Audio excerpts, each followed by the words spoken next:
পলাশবাৰীত Brahmaputra gym নামেৰে শৰীৰ চৰ্চা কেন্দ্ৰ মুকলি। দেওবাৰে পলাশবাৰীত মুনীন দাসৰ নেতৃত্বত ব্ৰহ্মপুত্ৰ জিম নামেৰে শৰীৰ চৰ্চাৰ তৃতীয়টো শাখা কেন্দ্ৰ মুকলি কৰা হয়।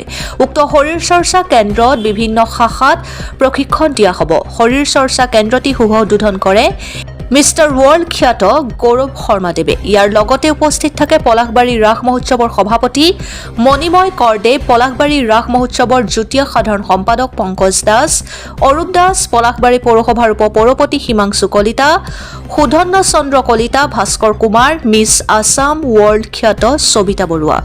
মিৰ্জাৰ পৰা আবিদুৰ ৰহমানৰ ৰিপৰ্ট, অৰুণোদয় আছাম। এইবিলাক বাদ দি কেনে মোবাইল গেম কিবা গেম সেইবিলাকৰ ওপৰত বেছি গুৰুত্ব দি আছে। সেইবাবে বহুতো কাৰণে আমাৰ নৱপ্ৰজন্মৰ বেমাৰে গাত লগ দিছে, যেনেকৈ হাৰ্ট এটেক তেনেকুৱা এই ক্ষেত্ৰত নৱপ্ৰজন্মক আপুনি কি ক'ব?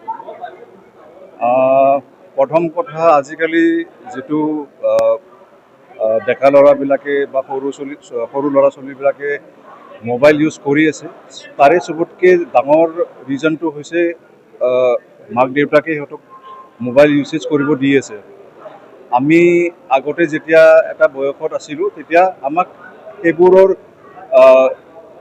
মোবাইল হওক বা এনেকুৱা কিবা মিডিয়া হওক, তাত আমি সেইটো এক্সপ'জাৰ দিয়া নাছিলে। আমাক কৈছিলে আমি তোমাৰ যিটো বাহিৰৰ আউটডোৰ খেলা আছে সেইটো বেছি গুৰুত্ব দিছিলোঁ আমি, সেনেকুৱা আছিলে। আমাক সেইটো কৈছিলে তুমি বাহিৰত যিমান খেলিবা সিমানে তোমাৰ কাৰণে ভাল হ'ব।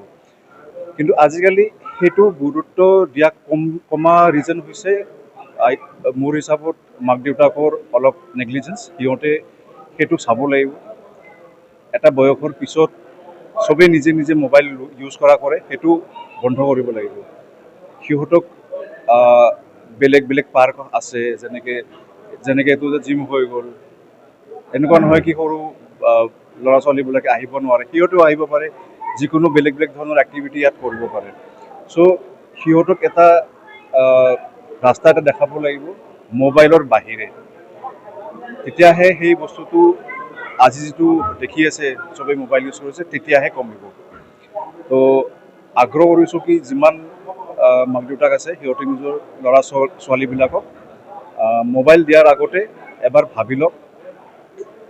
যেতিয়া সেইটো বন্ধ কৰিব, তেতিয়াহে বস্তুবিলাক নিজে নিজে শৰীৰ চৰ্চাৰ বিষয়ে সিহঁতে বেছি গুৰুত্ব দিয়া কৰিব, বুজিছে? চ' সেইখিনি এইটোৰ অসমত কিমানটা ব্ৰহ্মপুত্ৰ ব্ৰাঞ্চ আছে আৰু এইটো কিমান নম্বৰ হয়? নমস্কাৰ, এইটো 3 নম্বৰ ব্ৰাঞ্চ। আমাৰ আজাৰাত আছে, ধাৰাপুৰ চাৰিআলিত আছে আৰু পলাশবাৰীত এই প্ৰথম আজি উদ্বোধন কৰা হ'ল। সকলো পলাশবাৰী ৰাইজ তথা আপোনালোকৰ মিডিয়া সকলোকে মোৰ ফালৰ পৰা ধন্যবাদ দিছোঁ। ইয়াতে ধৰক ল'ৰা ছোৱালী আহি ভাল প্ৰশিক্ষণ এটা দিয়া হ'ব আমাৰ পৰা। জীৱনলৈ ভাল শৰীৰ চৰ্চাৰ যোনে বিচাৰে ইয়াতে ভাল প্ৰশিক্ষণ পাব বুলি এটা আশা কৰিছোঁ।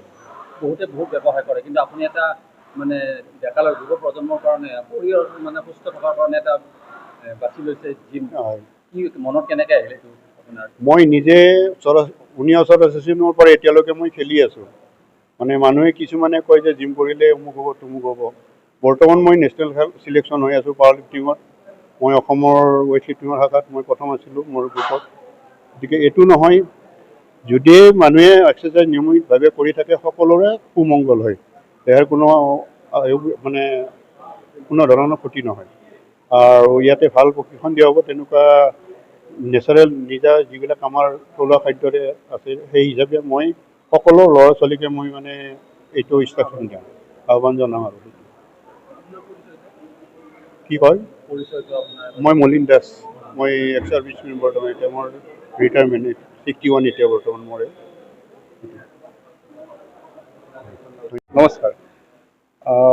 আজি আপোনালোকক ইয়াতে নিমন্ত্ৰণ কৰা হৈছেতো আপোনালোকে সকলোৱে গমেই পাইছে যে আমাৰ ইয়াতে 3 নম্বৰ ব্ৰাঞ্চটো অপেনিং কৰা হৈছে। প্ৰথম ব্ৰাঞ্চটো আছে আপোনাৰ ধাৰাপুৰ চাৰিআলি আৰু ছেকেণ্ডটো আছে আমাৰ আজাৰা গধূলি বজাৰত, আৰু থাৰ্ডটো আমাৰ ইয়াতে পলাশবাৰীত অপেনিং কৰা হৈছে আজি।